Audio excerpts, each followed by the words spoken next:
सत श्री अकाल जी। कुछ गल उस विषय की जां सही मायने विच कह लो उस दर्द की जिहड़ा 38 सालों तो लगातार उस तरह कायम है। उस दर्द की गल जिहदा कोई इलाज नहीं किया गया, जिहदी कोई दवा जां दुआ भी जिहड़ी है असर नहीं की लगती। सन 1984 के सिख विरोधी कतलेआम की गल करनी जरूरी है, क्योंकि आह जिहड़े दिन आ नवंबर महीने के आह जिहड़े दिन आ जो सारे पासे फैसटिव सीजन चल रहा होंदा, त्यौहारां दा सीजन चल रहा है, लोग आपो अपने घर सजाउण च लगे आ, दिन त्यौहार मना के हटे आ, कई होर दिन त्यौहार अगे मनाए भी जाने आ, फैसटिव सीजन चलता है, खरीददारी कर रहे लोग, शॉपिंग कर रहे हैं। उत्थे आह दिन भी चेते करवाउंदे आ कि साडे देश के इतिहास में एक बहुत वड्डा कतलेआम होया सन 1984 नवंबर के इन्हां दिनों दौरान। दिल्ली में की कुछ होया, दिल्ली तो इलावा होर शहरों में भी होया। वो घटनावां जिहड़ियां एक बहुत वड्डा दुख दर्द का सूचक है जो सिख कौम ने हंडाया उन्हां दिनों दौरान। देश की राजधानी में बहुत कुछ होया, कई गल्लां अजिहियां जिहड़ियां पता ही नहीं लगियां, सामने आईयां ही नहीं। तो उन्हां दिनां दी जिहड़ी पीड़ आ कि वो की होया, क्यों होया, इंसाफ क्यों नहीं होया, तो की साजिशां हो रही ने उन्हां दिनां दीयां घटनावां नूं, उस कतलेआम नूं दबण दियां, दबाउण दियां ते चेतियां विचों विसारन दियां बहुत साजिशां हो रही ने। उन्हां बारे भी गल करांगे, तुहानूं जानकारी देवांगे। सो मुद्दा जिहड़ा है बहुत जज्बाती भी है, संजीदा भी है, तो ध्यान मंगदा है। हर किसी को ये बारे गल करनी भी चाहिए है, पता भी होना चाहिए है, तो इस संबंधी जानकारी जिहड़ी है उहदा आदान प्रदान होना बहुत जरूरी है, तां ही इस मामले में इंसाफ की आस किते जाके बजनी है। गल कर रहे हैं 1984 के सिख विरोधी कतलेआम की, उस दर्द की, तो इंसाफ विच जो देरी हुई है, तो इंसाफ जिहड़ा जिहदी आस साल दर साल मध्यम पैंदी जा रही है, उहदी भी गल कर रहे हैं। तो जुड़े रहन दे नाल नाल वेखण दे नाल नाल तुसीं अपनी राय भी जरूर लिख के भेजो कि तुसीं की सोचते हो इन्हां मामलिਆਂ बारे, 1984 के सिख विरोधी कतलेआम बारे, उहदे विच इंसाफ क्यों नहीं होया, पीड़ितां दा दर्द, उन्हां दे जख्म अज भी अल्ले क्यों आ। इस संबंधी तुहाडे की विचार ने जरूर लिख के भेजियो। सो गल 1984 के सिख विरोधी कतलेआम की, ये जिहड़ा साल सी 1984 एक बहुत काला दौर लेके आया, खासकर सिख कौम लिए बहुत दुख भरिया साल ये साबित होया सी। पहला सचखंड श्री दरबार साहब उत्ते जून 1984 विच हमला होना अते उत्थे जो भी कतलो गारत हुई, जो श्रद्धालुआं दियां जानां गईयां, ते बहुत नुकसान श्री अकाल तख्त साहब का होया, श्री दरबार साहब कंपलैक्स का होया। वो घटनावां जून विच वापर चुकियां सी।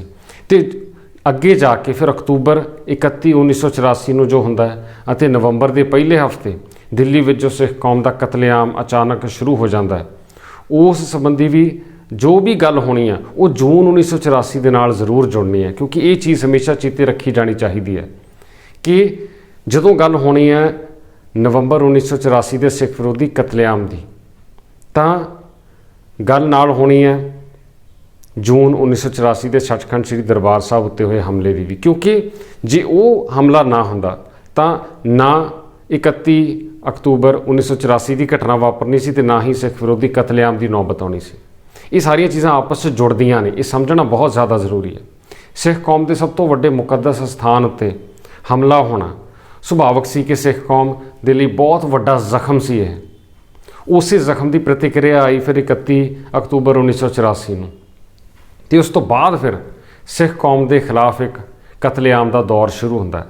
नवंबर 1984 के पहले हफ्ते दौरान अणमनुखी कारे दिल्ली विच होए, सिख कौम के खिलाफ एक घट गिणती कौम नूं निशाना बनाया गया। बहुत सारिया तस्वीरां तुसीं वेखियां होणगियां, बहुत सारे वीडियोज़ भी कुछ स्रोतां राहीं जिहड़े मिलते हैं उन्हां दिनां दौरान दिल्ली के जो हालात सी वो भी तुसीं वेखे होणगे, पर जो तुसीं वेख्या सुनिया वो संपूर्ण नहीं कहा जा सकता। असल तस्वीर, असल मंजर जो खौफनाक चीज़ां होईयां इस कतलेआम दौरान वो इस तो किते ज़्यादा होणगियां, क्योंकि आप सारे जानते कि उन्होंने दिनां दौरान मीडिया हाले इन्ना विकसित नहीं सी होया, इंटरनैट उदों है नहीं सी, सोशल मीडिया है नहीं सी। अजकल तो हर छोटी जी घटना की भी 10-10, 15-15 नज़रिए तो वक्-वक् एंगल्स तो बहुत कुछ वीडियो फुटेज मिल जाती है। पर नवंबर 1984 दौरान हाले टैक्नोलॉजी तकनीक इन्नी ज़्यादा अगे नहीं सी तुरी, सो बहुत सीमित चीज़ां उन्हां दिनां दौरान जो घटनावां वापरियां उहदियां मिलदियां ने। पर जिन्ना कुछ भी पता लगता उस तो भी ये जानकारी मिलती है कि बहुत वड्डे पद्धर उत्ते कतलेआम होया।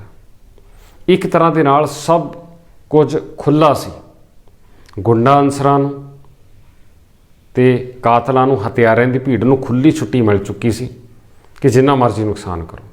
सब सहूलतां दित्तियां गईयां उन्हां नूं कतलेआम करन लई, सिख कौम नूं निशाना बनाउण लई।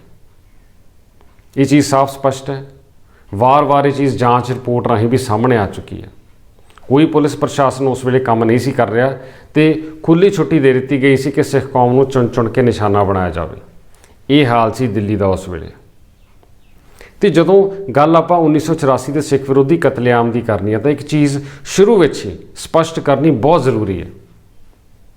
ये चीज़ सब नूं, पंजाबियों नूं भी, सिख कौम नूं भी खुद चंगी तरह 100% समझनी जरूरी है कि साडे देश अक्सर कहा जाता है 1984 के सिख विरोधी दंगे जां 1984 के दंगे 1984 राइट्स अंग्रेजी में इन्हूं इदां कह देंगे। ये दंगे नहीं सी, इनू दंगे नहीं कह सकते। दंगे ते कतलेआम दे विच फर्क हुंदा है। दंगे का भाव यह है कि दो धिरां आपस च लड़ियां, दो वक्-वक् धर्मां दे फिरकियां दे लोग आपस लड़ पे। इत्थे दो धिरां तां आपस लड़ियां ही नहीं, इत्थे तां एक धिर नूं निशाना बनाया गया गिण मिथ के, पूरी प्लैनिंग नाल, पूरी योजनाबंदी नाल, पूरे हथियारां नाल लैस हो कि एक घट गिणती कौम नूं निशाना बनाया गया। सो ये दंगे नहीं सी जिवें कि साडा मीडिया अक्सर लिख दिंदा है ते ऐतकी भी लिख रहा, हमेशा लिखूगा। वो जान-बुझ के इस घटना नूं घुमाउण दी कोशिश करदे आ, ਉਹਦੀ ਜਿਹੜੀ गंभीरता है ਉਹਨੂੰ घटाउण दी कोशिश करते हैं, अपने ਵੱਲੋਂ ਇਹਦੇ ਵਿੱਚ ਨਵੀਆਂ ਚੀਜ਼ਾਂ ਜੋੜਨ ਦੀ ਕੋਸ਼ਿਸ਼ ਕਰਦੇ ਆ ਸਾਡੇ ਦੇਸ਼ ਦੇ ਮੀਡੀਆ ਵਾਲੇ ਤੇ ਹੋਰ ਵੀ ਲੋਕ ਜਿਹੜੇ ਇਹਨੂੰ ਵਾਰ-ਵਾਰ ਦੰਗੇ ਦੱਸਦੇ ਆ। ਇਹ ਕੋਈ ਦੰਗੇ ਨਹੀਂ ਸੀ, ਇਹ ਕਤਲੇਆਮ ਸੀ। ਬਹੁਤ ਜ਼ਰੂਰੀ ਹੈ ਫਰਕ ਸਮਝਣਾ ਕਿ ਦੰਗੇ ਕੀ ਹੁੰਦੇ ਆ ਤੇ ਕਤਲੇਆਮ ਕੀ ਹੁੰਦਾ ਹੈ। ਦੰਗੇ ਉਹ ਜਿੱਥੇ ਦੋ ਪਾਰਟੀਆਂ ਆਪਸ ਲੜਦੀਆਂ, ਦੋ ਵੱਖ-ਵੱਖ ਫਿਰਕਿਆਂ ਦੇ ਲੋਕ बराबर एक दूजे उपर हमलावर होकर आउंदे ते लड़ाई झगड़ा करते हैं, अग्गां लगदियां, नुकसान हुंदा। इत्थे दो धिरां तां लड़ियां ही नहीं, एक धिर जिहदे विच सारे इकट्ठे हो गए सी, एक तरह नाल खुली छूट मिल गई।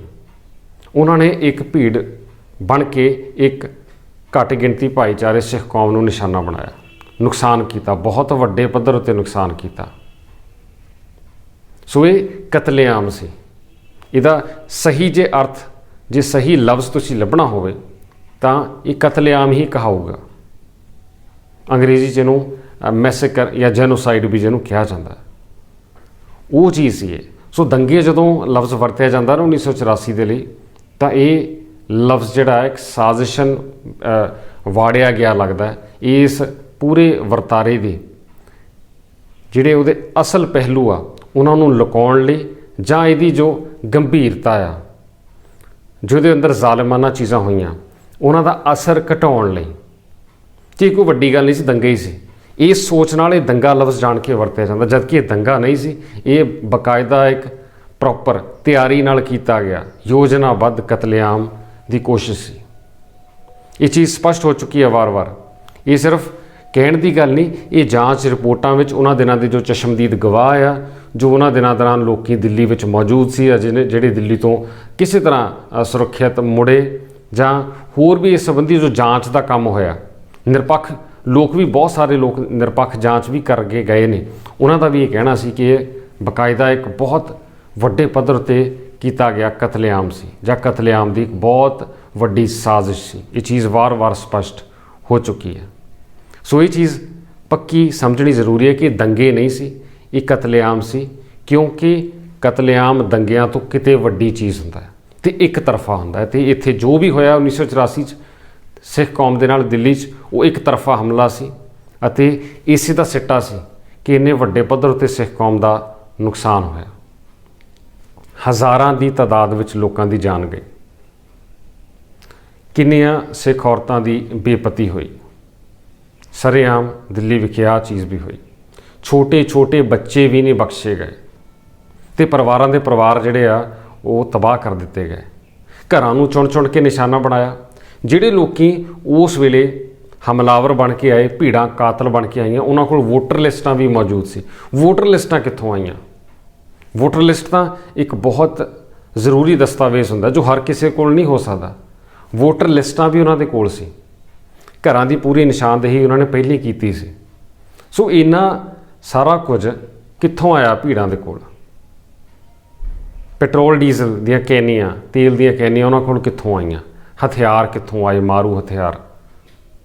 ਇਹ ਸਾਰਾ ਕੁਝ ਸੋਚਣ ਵਾਲੀਆਂ ਗੱਲਾਂ ਨੇ। ਇਹ ਕਾਫੀ ਕੁਝ ਤੁਹਾਨੂੰ ਦੱਸਦੀਆਂ ਵੀ ਨੇ ਕਿ ਕਿਹੋ ਜਿਹੇ ਹਾਲਾਤ ਸੀ ਉਸ ਵੇਲੇ।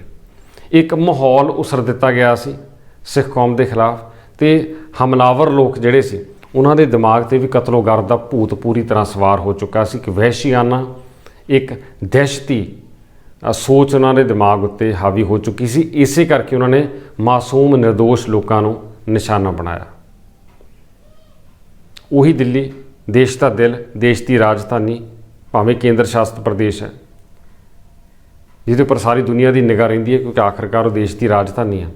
ਉਸ ਰਾਜਧਾਨੀ ਦੇ ਵਿੱਚ ਇਹਨਾਂ ਦਿਨਾਂ ਦੌਰਾਨ, ਨਵੰਬਰ 1984 ਦੌਰਾਨ ਆਹ ਕੁਝ ਵਾਪਰਿਆ ਅਤੇ ਬਹੁਤ ਖੁੱਲ੍ਹੇਆਮ ਤਰੀਕੇ ਨਾਲ ਵਾਪਰਿਆ। ਇਹ ਕੋਈ ਲੁਕਵਾਂ ਕੰਮ ਨਹੀਂ ਸੀ, ਖੁੱਲ੍ਹੇਆਮ ਸਭ ਕੁਝ ਹੋਇਆ। ਕੋਈ ਕਾਨੂੰਨ ਦੀ ਕਿਸੇ ਨੂੰ ਪਰਵਾਹ ਨਹੀਂ ਸੀ, ਕਿਸੇ ਨੂੰ ਪੁਲਿਸ ਪ੍ਰਸ਼ਾਸਨ ਦੀ ਕੋਈ ਪਰਵਾਹ ਨਹੀਂ ਸੀ। 3 ਦਿਨ ਤੱਕ ਦਿੱਲੀ ਵਿੱਚ ਸਰੇਆਮ ਕਤਲੇਆਮ ਹੁੰਦਾ ਰਿਹਾ ਅਤੇ ਪੁਲਿਸ ਲੱਭਿਆ ਨਹੀਂ ਲੱਭੀ। ਦਿੱਲੀ ਪੁਲਿਸ ਉਹਨਾਂ ਦਿਨਾਂ ਦੌਰਾਨ ਕਿੱਥੇ ਸੀ, ਕੀ ਕਰ ਰਹੀ ਸੀ? ਅਜਿਹੀਆਂ ਰਿਪੋਰਟਾਂ ਮਿਲਦੀਆਂ ਨੇ ਕਿ ਸਿੱਖ ਕੌਮ ਨਾਲ ਸੰਬੰਧਿਤ ਲੋਕਾਂ ਦੇ ਹਥਿਆਰ ਜਮ੍ਹਾਂ ਕਰਵਾ ਲਏ ਗਏ ਸੀ, ਪਰ ਜਿਹੜੇ ਲੋਕ ਕਾਤਲ ਭੀੜਾਂ ਬਣ ਕੇ ਆਏ, ਸਰੇਆਮ ਇੰਨਾ ਕੁਝ ਕਰਦੇ ਗਏ, ਉਹਨਾਂ ਨੂੰ ਨੱਥ ਕਿਉਂ ਨਹੀਂ ਪਾਈ ਜਾ ਸਕੀ? ਇਹ ਇੱਕ ਬਹੁਤ ਵੱਡਾ ਸਵਾਲ ਹੈ ਜੋ ਜਵਾਬ ਮੰਗਦਾ। ਉਹਨਾਂ ਦਿਨਾਂ ਦੇ ਕੁਝ ਪੁਲਿਸ ਅਫਸਰਾਂ ਦੇ ਖਿਲਾਫ ਗੱਲ ਤੁਰੀ, ਕਾਰਵਾਈ ਦੀ ਗੱਲ ਤੁਰੀ, ਪਰ ਗੱਲ ਫਿਰ ਉਹੀ ਹੈ, ਇਨਸਾਫ ਇਸ ਮਾਮਲੇ ਵਿੱਚ ਬਿਲਕੁਲ ਨਹੀਂ ਹੋਇਆ। ਜੇ ਹੋਇਆ ਵੀ ਹੈ ਤਾਂ ਨਾ ਮਾਤਰ ਟੁਕੜਿਆਂ ਵਿੱਚ। ਅਸੀਂ ਪਹਿਲਾਂ ਵੀ ਕਿਹਾ 38 ਸਾਲ ਹੋ ਗਏ ਆ। 38 ਸਾਲ ਥੋੜ੍ਹੇ ਨਹੀਂ ਹੁੰਦੇ। ਇੱਕ ਜਿਹੜਾ ਆਮ ਸਧਾਰਨ ਇਨਸਾਨ ਹੈ ਉਹਦੀ ਜ਼ਿੰਦਗੀ ਦਾ ਇੱਕ ਵੱਡਾ ਹਿੱਸਾ ਬੀਤ ਜਾਂਦਾ 38 ਸਾਲਾਂ 'ਚ। 1984 ਤੋਂ 2022 ਵੀ ਤਕਰੀਬਨ ਮੁਕੰਮਲ ਹੋ ਚੁੱਕਾ। 38 ਸਾਲ ਹੋ ਗਿਆ। 2 ਸਾਲ ਬਾਅਦ 2024 ਵਿੱਚ 40 ਸਾਲ ਹੋ ਜਾਣੇ ਆ। 4 ਦਹਾਕੇ, ਪਰ ਇਨਸਾਫ ਨਹੀਂ ਹੋਇਆ ਇਸ ਮਾਮਲੇ ਵਿੱਚ। ਹੁਣ ਇਨਸਾਫ ਦੀ ਜਦੋਂ ਗੱਲ ਹੋਣੀ, ਜਿਹੜੇ 38 ਸਾਲਾਂ 'ਚ ਇਨਸਾਫ ਨਹੀਂ ਹੋਇਆ, ਆਪਾਂ ਕਿੰਨੀ ਕੁ ਆਸ ਕਰਦੇ ਹਾਂ ਕਿ ਗਾਂ ਇਨਸਾਫ ਹੋ ਜਾਊਗਾ? ਜਿਹੜੇ ਪੀੜਤ ਆ ਉਹਨਾਂ ਦਾ ਦੁੱਖ ਉਹੀ ਸਮਝ ਸਕਦੇ ਆ ਜਿਹਨਾਂ ਨੇ ਆਪਣੇ ਪਰਿਵਾਰਕ ਮੈਂਬਰ ਆਪਣੇ ਅੱਖੀਂ ਗਵਾਏ, ਆਪਣੇ ਹੱਸਦੇ ਵਸਦੇ ਘਰ ਉੱਜੜਦੇ ਵੇਖੇ ਅੱਖਾਂ ਸਾਹਮਣੇ। ਦੇਸ਼ ਦੀ ਰਾਜਧਾਨੀ ਦਿੱਲੀ 'ਚ ਉਦੋਂ ਆ ਕੁਝ ਹੋਇਆ ਸੀ ਸਿੱਖ ਕੌਮ ਦੇ ਨਾਲ 1984 ਦੇ ਸਿੱਖ ਵਿਰੋਧੀ ਕਤਲੇਆਮ ਦੌਰਾਨ, ਜਿਹਦਾ ਇਨਸਾਫ ਹਾਲੇ ਵੀ ਉਡੀਕਿਆ ਜਾ ਰਿਹਾ ਹੈ। ਪਰ ਇਨਸਾਫ ਕਿਵੇਂ ਹੋਊਗਾ ਤੁਸੀਂ ਆਪ ਅੰਦਾਜ਼ਾ ਲਾ ਲਓ। ਜਿੱਥੇ ਉਸ ਕਤਲੇਆਮ ਨੂੰ ਦੰਗਾ ਸਾਬਤ ਕਰਨ ਦੀ ਵਾਰ-ਵਾਰ ਕੋਸ਼ਿਸ਼ ਹੋ ਰਹੀ ਹੈ, ਉੱਥੇ ਇਨਸਾਫ ਦੀ ਕੀ ਆਸ ਹੈ ਤੁਸੀਂ ਆਪ ਸਹਿਜੇ ਹੀ ਅੰਦਾਜ਼ਾ ਲਾ ਸਕਦੇ ਹੋ। ਇਹ ਬੜਾ ਜ਼ਰੂਰੀ ਪਹਿਲੂ ਹੈ, ਸਮਝਣ ਵਾਲਾ ਪਹਿਲੂ ਹੈ 1984 ਦੇ ਸਿੱਖ ਵਿਰੋਧੀ ਕਤਲੇਆਮ ਦਾ। ਇੱਕ ਅਜਿਹਾ ਦਰਦ ਜੋ ਪਿਛਲੇ 38 ਸਾਲਾਂ ਤੋਂ ਲਗਾਤਾਰ ਇੱਕ ਜ਼ਖਮ ਬਣ ਕੇ ਘਟਿਆ ਨਹੀਂ ਸਗੋਂ ਵੱਧਦਾ ਹੀ ਜਾ ਰਿਹਾ ਹੈ। 1984 ਦਾ ਸਿੱਖ ਵਿਰੋਧੀ ਕਤਲੇਆਮ, ਇਹਨਾਂ ਦਿਨਾਂ ਦੌਰਾਨ ਇੱਕ ਵਾਰ ਫਿਰ ਉਹ ਪੰਨੇ ਜਦੋਂ ਖੁੱਲ੍ਹਦੇ ਆ ਤਾਂ ਪਤਾ ਲੱਗਦਾ ਹੈ ਕਿ ਕਿੰਨਾ ਦੁਖਦਾਈ ਘਟਨਾਕ੍ਰਮ ਉਹਨਾਂ ਦਿਨਾਂ ਦੌਰਾਨ ਵਾਪਰਿਆ ਸੀ। 1984 ਦੇ ਉਸ ਕਤਲੇਆਮ ਨੂੰ ਦੰਗਾ ਵਜੋਂ ਪੇਸ਼ ਕਰਨ ਦੀ ਕੋਸ਼ਿਸ਼ ਕੀਤੀ ਜਾਂਦੀ ਹੈ। ਵਾਰ-ਵਾਰ ਇਹ ਕਿਹਾ ਜਾਂਦਾ 1984 ਦੇ ਦੰਗੇ, ਜਦ ਕਿ ਉਹ ਦੰਗੇ ਨਹੀਂ ਸੀ, ਉਹ ਇੱਕ ਬਹੁਤ ਯੋਜਨਾਬੱਧ ਤਰੀਕੇ ਨਾਲ, ਪਲੈਨਿੰਗ ਦੇ ਨਾਲ, ਬਹੁਤ ਇੱਕ ਸੋਚੀ ਸਮਝੀ ਸਾਜ਼ਿਸ਼ ਤਹਿਤ ਕੀਤਾ ਗਿਆ ਬੇਰਹਿਮ ਕਤਲੇਆਮ ਸੀ। ਅਤੇ ਉਸ ਕਤਲੇਆਮ ਦੇ ਵਿੱਚ ਕਿਸੇ ਨੂੰ ਨਹੀਂ ਬਖਸ਼ਿਆ ਗਿਆ, ਆਮ ਸਧਾਰਨ ਸਿੱਖ ਨੂੰ ਨਹੀਂ ਬਖਸ਼ਿਆ ਗਿਆ। ਬੱਚਿਆਂ, ਬਜ਼ੁਰਗਾਂ, ਨੌਜਵਾਨਾਂ ਨੂੰ ਚੁਣ ਚੁਣ ਕੇ ਨਿਸ਼ਾਨਾ ਬਣਾਇਆ ਗਿਆ। ਘਰਾਂ ਦੇ ਘਰ ਪਰਿਵਾਰਾਂ ਦੇ ਪਰਿਵਾਰ ਉਜਾੜ ਦਿੱਤੇ ਗਏ। ਬਹੁਤ ਚੰਗੇ ਵਸਦੇ ਘਰ ਜਿਹੜੇ ਦਿੱਲੀ ਦੇ ਸੀ ਉਹਨਾਂ ਨੂੰ ਵੀ ਨਹੀਂ ਬਖਸ਼ਿਆ ਗਿਆ। ਵੱਡੇ ਵੱਡੇ ਨਾਮੀ ਲੋਕਾਂ ਨੂੰ ਨਹੀਂ ਬਖਸ਼ਿਆ ਗਿਆ। ਦੇਸ਼ ਦੇ ਰਾਸ਼ਟਰਪਤੀ ਜਿਹੜੇ ਸੀ ਉਸ ਵੇਲੇ ਗਿਆਨੀ ਜ਼ੈਲ ਸਿੰਘ, ਉਹਨਾਂ ਦੇ ਕਾਫਲੇ ਉੱਤੇ ਵੀ ਪਥਰਾਅ ਹੋਇਆ ਸੀ। ਜੇ ਦੇਸ਼ ਦਾ ਰਾਸ਼ਟਰਪਤੀ ਸੁਰੱਖਿਅਤ ਨਹੀਂ ਸੀ, ਉਹਨਾਂ ਨੂੰ ਵੀ ਨਿਸ਼ਾਨਾ ਬਣਾਇਆ ਗਿਆ ਉਹਨਾਂ ਦਿਨਾਂ ਦੌਰਾਨ। ਗਿਆਨੀ ਜ਼ੈਲ ਸਿੰਘ ਦੇ ਬਾਰੇ ਬਹੁਤ ਸਾਰੇ ਲੋਕਾਂ ਦੇ ਬਹੁਤ ਸਾਰੇ ਵਿਚਾਰ ਨੇ। ਦੇਸ਼ ਦੇ ਰਾਸ਼ਟਰਪਤੀ ਨੂੰ ਉਸ ਵੇਲੇ ਲੋਕਾਂ ਨੇ ਨਿਸ਼ਾਨਾ ਬਣਾਉਣ ਦੀ ਕੋਸ਼ਿਸ਼ ਕੀਤੀ ਸੀ। ਆਰਮੀ ਦੇ ਇੱਕ ਬਹੁਤ ਵੱਡੇ ਅਫਸਰ ਨੂੰ ਵੀ ਨਿਸ਼ਾਨਾ ਬਣਾਉਣ ਦੀ ਕੋਸ਼ਿਸ਼ ਕੀਤੀ ਸੀ ਭੀੜ ਨੇ। ਸੋ ਤੁਸੀਂ ਆਪ ਅੰਦਾਜ਼ਾ ਲਾ ਲਓ ਕਿ ਅਜਿਹੇ ਵਿੱਚ ਆਮ ਸਿੱਖ ਦਾ ਕੀ ਹਾਲ ਹੋਇਆ ਹੋਊਗਾ ਉਹਨਾਂ ਦਿਨਾਂ ਦੌਰਾਨ ਦਿੱਲੀ ਵਿੱਚ। ਅਤੇ ਇਸੇ ਦਾ ਨਤੀਜਾ ਸੀ ਕਿ ਹਜ਼ਾਰਾਂ ਦੀ ਤਾਦਾਦ ਵਿੱਚ ਏਡੇ ਵੱਡੇ ਪੱਧਰ ਉੱਤੇ ਬੇਰਹਿਮੀ ਨਾਲ, ਜ਼ਾਲਿਮਾਨਾ ਢੰਗ ਨਾਲ ਕਤਲੇਆਮ ਦੀ ਉਸ ਕਾਰਵਾਈ ਨੂੰ ਅੰਜਾਮ ਦਿੱਤਾ ਗਿਆ ਅਤੇ 3 ਦਿਨ ਇਹ ਕਤਲੇਆਮ ਬੇਰਹਿਮੀ ਨਾਲ ਚੱਲਦਾ ਰਿਹਾ।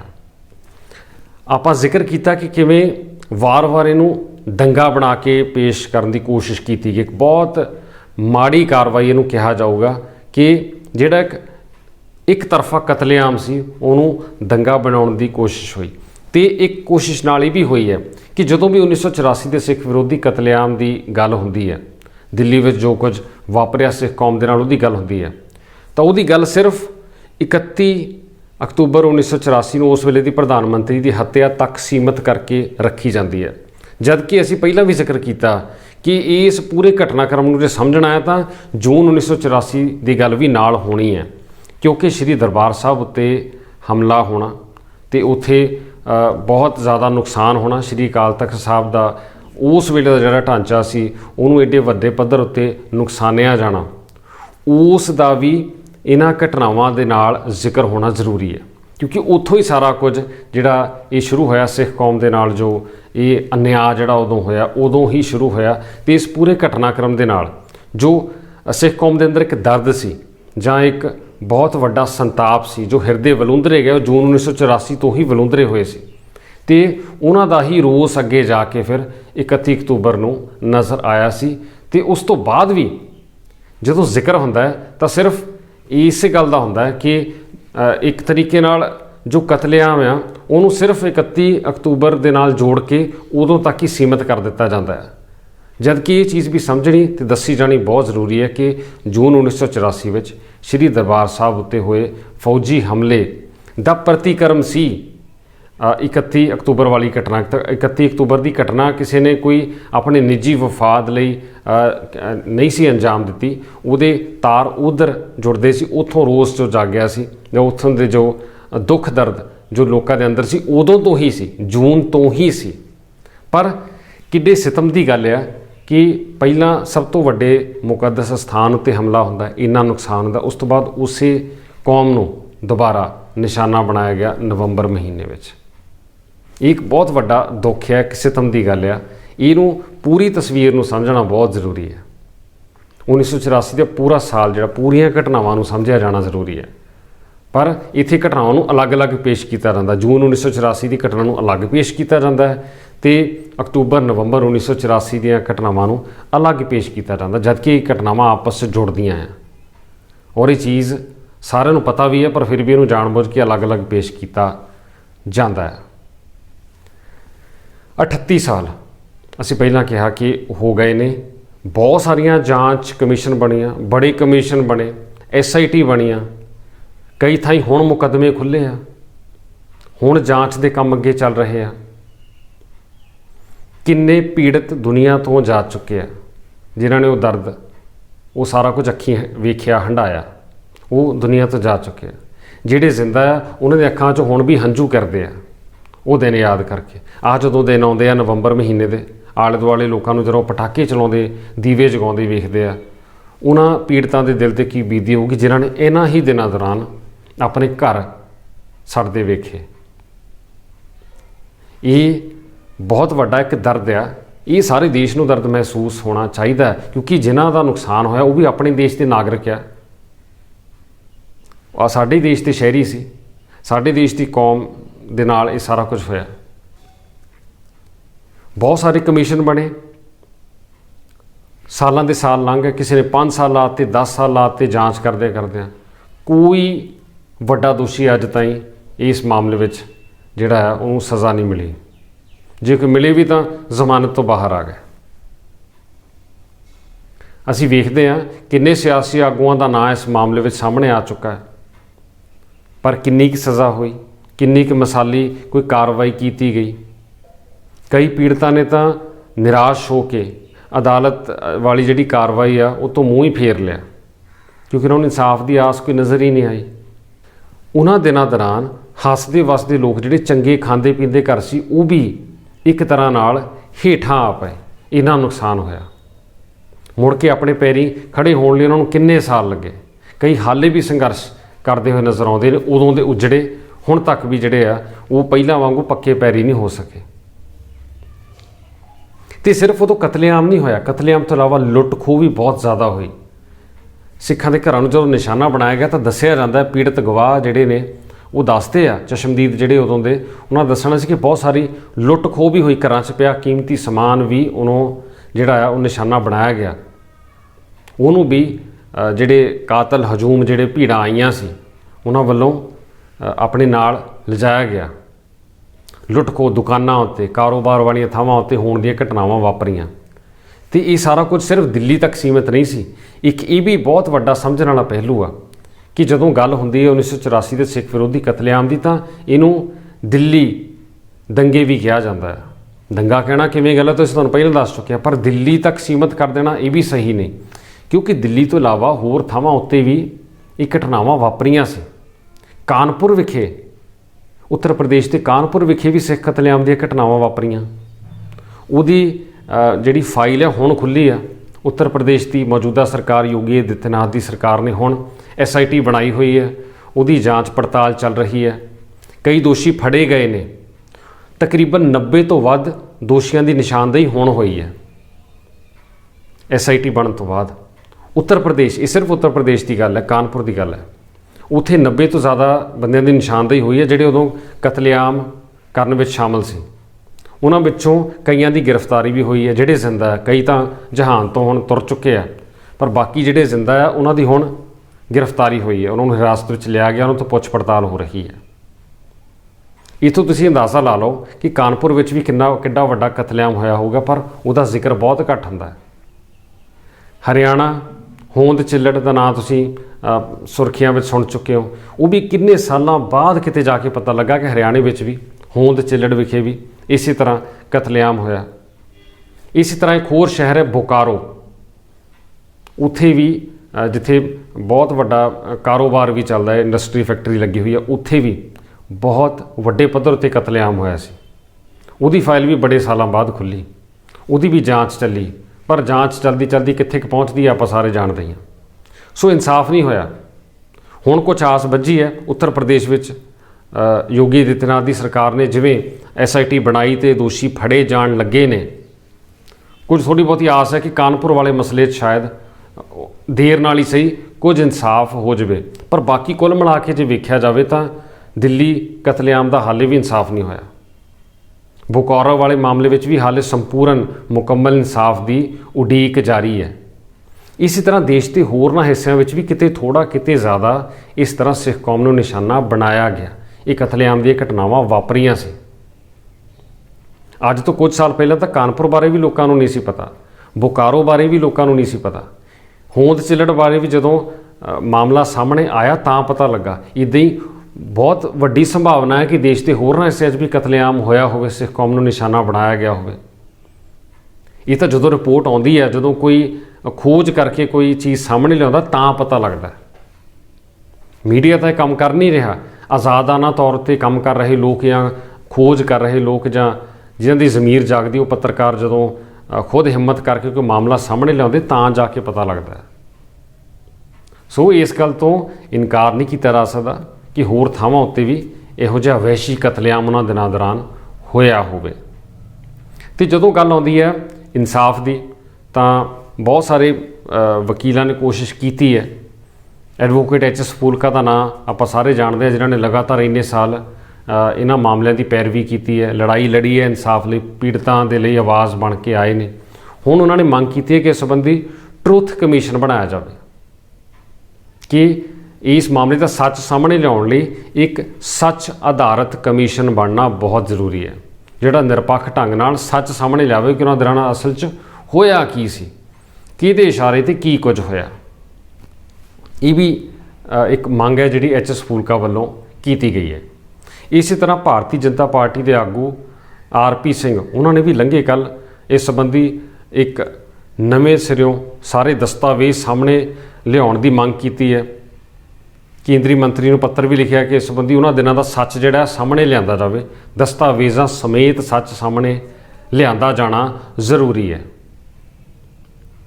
ਸੋ ਗੱਲ ਹੁੰਦੀ ਰਹਿੰਦੀ ਹੈ, ਇਹਨਾਂ ਦਿਨਾਂ ਦੌਰਾਨ ਖਾਸ ਕਰ ਹੁੰਦੀ ਹੈ, ਪਰ ਇਸ ਗੱਲ ਉੱਤੇ ਅਮਲ ਕਿੰਨਾ ਕੁ ਹੁੰਦਾ ਹੈ, ਇਹ ਗੱਲ ਕਿੰਨੇ ਕੁ ਅੱਗੇ ਤੁਰਦੀ ਹੈ ਤੇ ਇਨਸਾਫ ਦੀ ਕਿੱਡੀ ਕਾਸ ਵੱਜਦੀ ਹੈ, ਇਹ ਵੀ ਇੱਕ ਬਰਾਬਰ ਖੜਿਆ ਸਵਾਲ ਨਜ਼ਰ ਆਉਂਦਾ ਹੈ ਜਦੋਂ ਗੱਲ ਹੋਣੀ ਹੈ ਨਵੰਬਰ 1984 ਦੇ ਸਿੱਖ ਵਿਰੋਧੀ ਕਤਲੇਆਮ ਦੀ।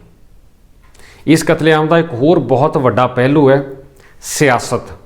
ਸਿਆਸਤਦਾਨ ਕੀ ਕਰ ਰਹੇ ਨੇ, ਸਿਆਸਤ ਵੀ ਹੋਈ ਹੈ ਇਸ ਮਸਲੇ ਉੱਤੇ। ਸਿਆਸਤਦਾਨਾਂ ਨੇ ਕੋਈ ਮਸਲਾ ਨਹੀਂ ਛੱਡਣਾ ਹੁੰਦਾ, ਉਹਨਾਂ ਨੂੰ ਕਿਸੇ ਦੇ ਦੁੱਖ ਦਰਦ ਨਾਲ ਕੋਈ ਪਰਵਾਹ ਨਹੀਂ, ਕਿਸੇ ਪੀੜਤ ਦੇ ਹੰਝੂਆਂ ਨਾਲ ਕੋਈ ਪਰਵਾਹ ਨਹੀਂ।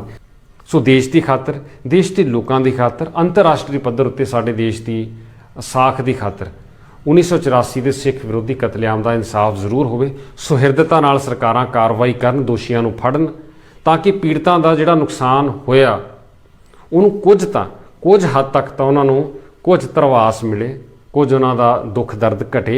ਇਹਦੇ ਲਈ ਕੋਸ਼ਿਸ਼ ਕਰਨੀ ਬਹੁਤ ਜ਼ਿਆਦਾ ਜ਼ਰੂਰੀ ਹੈ। ਤੁਹਾਡੀਆਂ ਗੱਡੀਆਂ ਲਈ ਕਿਸੇ ਵੀ ਤਰ੍ਹਾਂ ਦੀ ਮੁਰੰਮਤ ਜਾਂ 4 ਵੀਲਰ ਹੈਲਪਲਾਈਨ ਜੇਕਰ ਤੁਸੀਂ ਭਾਲ ਰਹੇ ਹੋ ਤਾਂ ਸੰਪਰਕ ਕਰੋ ਤੁਹਾਡੇ ਆਪਣੇ ਸ਼ਹਿਰ ਵਿਨੀਪੈਗ 'ਚ ਟਾਊਨ ਆਟੋ ਬਾਡੀ ਵਿਖੇ ਦਿਲਬਾਗ ਸਿੰਘ ਹੋਰਾਂ ਨਾਲ। ਮੇਰਾ ਨਾਮ ਹੈ ਦਿਲਬਾਗ ਸਿੰਘ ਤੇ ਮੈਂ ਤੁਹਾਡੇ ਆਪਣੇ ਸ਼ਹਿਰ ਵਿਨੀਪੈਗ ਦੇ ਵਿੱਚ ਟਾਊਨ ਆਟੋ ਬਾਡੀ ਲੈ ਕੇ ਹਾਜ਼ਰ ਹੋਏ ਹਾਂ ਤੇ ਇੱਥੇ ਛੋਟੇ ਤੋਂ ਛੋਟਾ, ਵੱਡੇ ਤੋਂ ਵੱਡਾ ਹਰ ਇੱਕ ਬਾਡੀ ਵਰਕ ਕੀਤਾ ਜਾਂਦਾ ਹੈ। ਜੇਕਰ ਤੁਹਾਡੀ ਗੱਡੀ ਦਾ ਐਕਸੀਡੈਂਟ ਹੋ ਗਿਆ ਹੈ ਤੇ ਤੁਸੀਂ MP ਸਰਟੀਫਾਈਡ ਸ਼ਾਪ ਲੱਭ ਰਹੇ ਹੋ ਤਾਂ ਤੁਹਾਨੂੰ ਕਿਸੇ ਹੋਰ ਜਾਣ ਦੀ ਲੋੜ ਨਹੀਂ ਹੈ, ਤਾਂ ਤੁਸੀਂ ਆਪਣੇ ਸ਼ਹਿਰ ਟਾਊਨ ਆਟੋ ਬਾਡੀ ਸਰਚ ਕਰਕੇ ਆ ਸਕਦੇ ਹੋ, ਜਿਹੜੀ ਕਿ ਤੁਹਾਨੂੰ MPA ਸਰਟੀਫਾਈਡ ਸਾਰਾ ਕੰਮ ਪ੍ਰੋਵਾਈਡ ਕਰਦੀ ਆ। ਇੱਥੇ ਇਹ MPA ਦੇ ਵਿੱਚ ਡਾਇਰੈਕਟ ਬਿਲਿੰਗ, MPA ਸਰਟੀਫਾਈਡ ਹਰ ਤਰ੍ਹਾਂ ਦੇ ਕੰਮ ਲੇਟੈਸਟ ਮਸ਼ੀਨਾਂ ਨਾਲ ਤਸੱਲੀ ਬਖਸ਼ ਕੀਤਾ ਜਾਂਦਾ ਹੈ। ਤੇ ਨਾਲ ਹੀ ਨਾਲ ਜਿੰਨਾ ਚਿਰ ਤੁਹਾਡੀ ਗੱਡੀ ਇੱਥੇ ਰਿਪੇਅਰ ਲਈ ਹੋਵੇਗੀ ਤੁਹਾਨੂੰ ਰੈਂਟਲ ਕਾਰ ਪ੍ਰੋਵਾਈਡ ਕੀਤੀ ਜਾਵੇਗੀ, ਜਿਹੜੀ ਕਿ ਇੱਕੋ ਹੀ ਜਗ੍ਹਾ ਤੋਂ ਤੁਹਾਨੂੰ ਮਿਲੇਗੀ।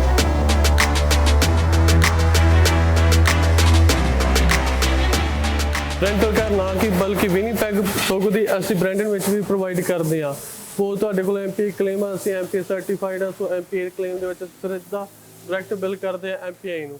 ਜੇ ਤੁਸੀਂ ਪ੍ਰਾਈਵੇਟ ਗੱਡੀ ਲੈਣੀ ਆ, ਇਨ ਪ੍ਰੋਵਿੰਸ, ਆਊਟ ਆਫ ਪ੍ਰੋਵਿੰਸ, ਅਸੀਂ ਸਭ MP ਨਾਲ ਡਾਇਰੈਕਟ ਕਰਦੇ ਆ। ਤੁਸੀਂ ਪ੍ਰਾਈਵੇਟ ਵੀ ਸਾਡੇ ਤੋਂ ਗੱਡੀ ਲੈ ਸਕਦੇ ਹੋ। ਹਾਂਜੀ, ਸਤਿ ਸ੍ਰੀ ਅਕਾਲ ਜੀ। ਮੇਰੀ ਗੱਡੀ ਦਾ ਇੱਥੇ ਇੱਕ ਡੈਂਟ ਜਿਹਾ ਪੈ ਗਿਆ ਸੀਗਾ, ਉਸ ਤੋਂ ਬਾਅਦ ਮੈਂ ਇਹਨਾਂ ਕੋਲ ਟਾਊਨ ਆਟੋ ਬਾਡੀ ਵਾਲਿਆਂ ਕੋਲ ਆਇਆ ਤੇ MPI ਤੋਂ ਕਲੇਮ ਲੈਣ ਤੋਂ ਬਾਅਦ ਇਹਨਾਂ ਕੋਲ ਗੱਡੀ ਆਪਾਂ ਨੇ ਰੱਖ ਦਿੱਤੀ ਤੇ ਥੋੜ੍ਹੀ ਦਿਨਾਂ ਦੇ ਵਿੱਚ ਇਹਨਾਂ ਨੇ ਗੱਡੀ ਮੇਰੀ ਪੂਰੀ ਚੰਗੀ ਤਰ੍ਹਾਂ ਮੁਕੰਮਲ ਕਰਕੇ ਸਹੀ ਕਰਕੇ ਦੇ ਦਿੱਤੀ ਹੈ ਤੇ ਨਾਲ ਦੀ ਨਾਲ ਇਹਨਾਂ ਨੇ ਗੱਡੀ ਦੀ ਮੇਰੀ ਦੀ ਡਿਟੇਲਿੰਗ ਵੀ ਕਰਤੀ, ਧੋਤੀ ਤੇ ਗੱਡੀ ਪੂਰੀ ਲਿਸ਼ਕਾਤੀ ਤੇ ਬਹੁਤ ਵਧੀਆ ਜਿਹੜੀ ਆ ਕਸਟਮਰ ਸਰਵਿਸ ਵੀ ਦਿੰਦੇ ਨੇ। ਤੇ ਜੇਕਰ ਤੁਹਾਨੂੰ ਉਸ ਟਾਈਮ ਤੇ ਜੇਕਰ ਤੁਹਾਡੀ ਗੱਡੀ ਖਰਾਬ ਹੋਈ ਹੈ ਤੇ ਕੋਈ ਰੈਂਟਲ ਗੱਡੀ ਤੁਸੀਂ ਚਲਾਉਣ ਨੂੰ ਲੈਣੀ ਹੈ ਤੇ ਉਹ ਵੀ ਜਿਹੜੀ ਹੈ ਤੁਹਾਨੂੰ ਪ੍ਰੋਵਾਈਡ ਕਰ ਦਿੰਦੇ ਨੇ। ਮੈਂ ਤੁਹਾਨੂੰ ਹਾਈਲੀ ਰਿਕਮੈਂਡ ਕਰਾਂਗਾ ਵਿਨੀਪੈਗ ਏਰੀਆ ਦੇ ਵਿੱਚ ਜਾਂ ਤੁਸੀਂ ਕਿਸੇ ਹੋਰ ਲਾਗ ਪਾਸ ਦੇ ਏਰੀਆ ਦੇ ਵਿੱਚ ਤੁਹਾਡੀ ਗੱਡੀ ਆ ਖਰਾਬ ਹੁੰਦੀ ਹੈ, ਤੁਸੀਂ ਇਹਨਾਂ ਕੋਲ ਪਹੁੰਚੋ ਤੇ ਬਹੁਤ ਹੀ ਵਧੀਆ ਸਰਵਿਸ ਤੇ ਜਲਦੀ ਜਿਹੜੀ ਤੁਹਾਨੂੰ ਆ ਤੁਹਾਡੀ ਗੱਡੀ ਚਲਦੀ ਕਰਕੇ ਦੇ ਦਿੰਦੇ ਨੇ। Thank you ji. ਸਰਵਿਸ ਦਾ ਲਾਭ ਉਠਾਉਣ ਲਈ ਹੁਣੇ ਕੰਟੈਕਟ ਕਰੋ town auto body 64 Salter street Winnipeg MB Canada Manitoba. ਸਾਡਾ ਕੰਟੈਕਟ ਨੰਬਰ ਹੈ +1204 421 1300।